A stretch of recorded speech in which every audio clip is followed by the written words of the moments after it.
Assalamualaikum warahmatullahi wabarakatuh.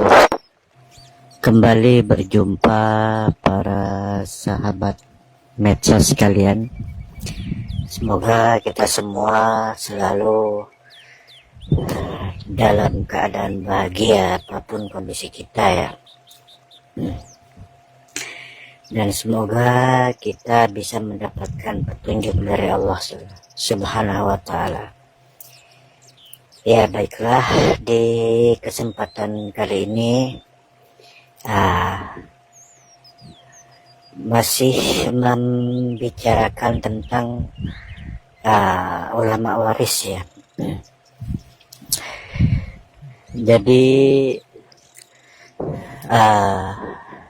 polanya itu terbagi dua. Yang pertama, pola di balik tabir. Yang kedua, pola waris. Yang pertama adalah pola di balik tabir. Ya, dari mulai Nabi Adam terus sampai Nabi Muhammad, itu polanya adalah diangkatnya seseorang menjadi nabi atau rasul itu di balik tabir. Ya, seperti itu ya. Nah, kemudian setelah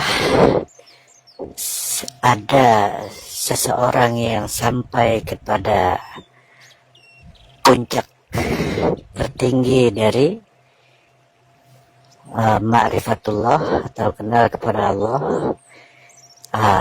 polanya berubah, masuk ke pola yang kedua, yaitu waris.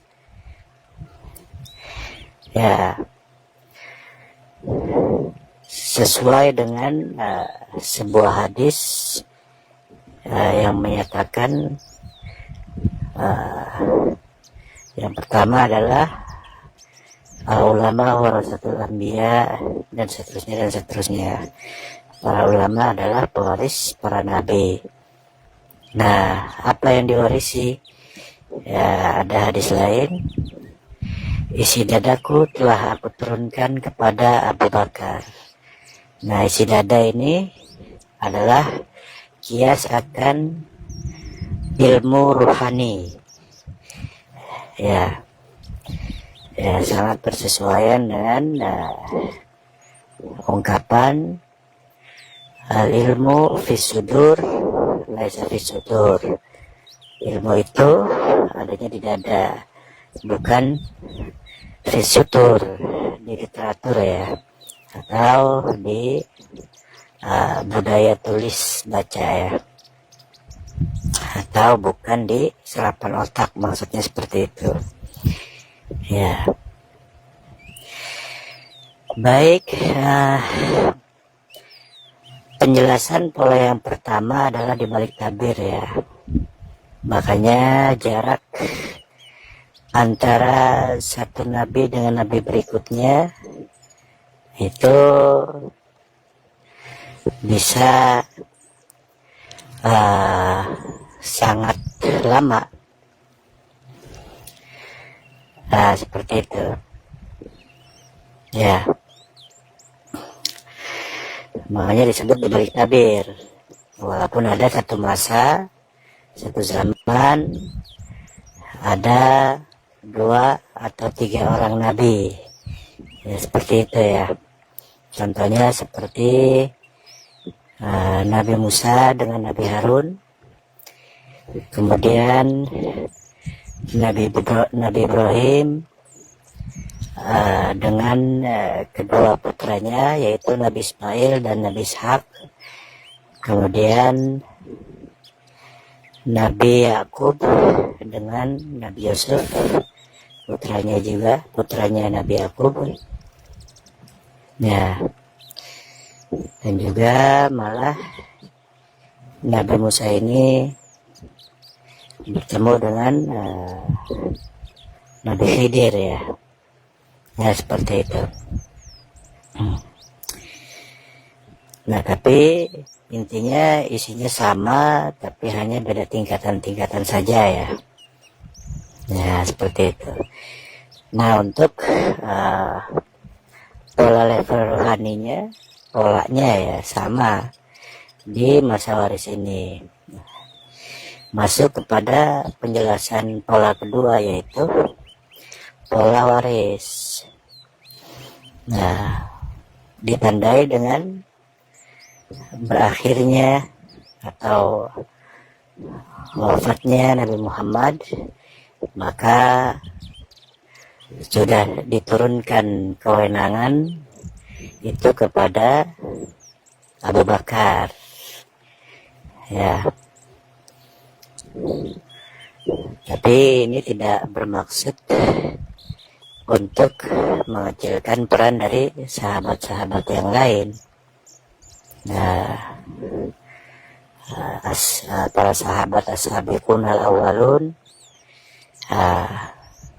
atau sahabat-sahabat yang lain, baik Ansar atau Muhajirin, enggak sama sekali, karena tetap harus ada pemimpin, dan pemimpin itu satu orang, tapi bukan sebagai pemimpin aslinya, bukan sebagai pemimpin duniawi atau presiden atau raja atau khalifah. Ya, bukan, tapi lebih kepada bahasa gampangnya yang kita mudah pahami adalah guru spiritual lah, gampangnya seperti itu ya. Nah, di pola yang kedua ini, ya itu tidak terputus sama sekali. Jadi siapa yang memilih estafet selanjutnya, yaitu pewaris sebelumnya. Jadi terus sampai di zaman kita sekarang. Nah, untuk yang di zaman sekarang itu, syarat dari waris itu ada 5. Sekali lagi ya, syarat waris ada 5. Yang pertama, ada yang mewarisi. Yang kedua, ada saksi-saksi. Yang ketiga, ada legalitas statuta, ijazah ya, tertulis ya. Yang keempat, ada pusaka-pusakanya. Nah, yang kelima, ini yang paling penting, ada unsur mutlaknya. Nah, apa itu unsur mutlak? Nah, sesuai dengan hadis tadi, yaitu isi dadaku telah aku turunkan sepenuhnya kepada Abu Bakar. Nah, itu mutlaknya. Gerbang dari alam-alam langit, ya, kurang lebihnya seperti itu ya. Nah, untuk 4 syarat ini itu bisa ditiru. Ada yang mewarisi, ya. Yang kedua, saksi-saksi, ada saksi-saksi. Yang ketiga, legalitasnya berupa ijazah, stempel, statuta ya, ada, itu percetakan bisa bikin ya. Kemudian yang keempat, sampai pada pusaka-pusakanya, itu kan semuanya sifatnya bendawi ya, ya bisa ditiru gitu.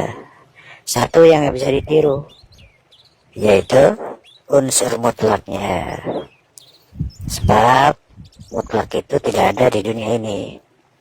Yang ada di dunia ini pasti relatif. Kalau sudah mutlak, berarti dimensinya sudah bukan di dunia ini lagi. Nah, itulah dia. Isi dadaku telah aku turunkan sepenuhnya kepada Abu Bakar. Begitu kewenangannya, isinya 100% turun kepada penerus berikutnya. Ya, seperti itu kurang lebihnya. Saya mohon maaf apabila ada kekurangan. Ya, salam bahagia, jangan lupa untuk bisa berbahagia. Dan selalu kejarlah petunjuk atau hidayah dari Allah Subhanahu wa ta'ala. Ilahi anta maqsudi wa ridhoka matlubi. Wassalamualaikum warahmatullahi wabarakatuh.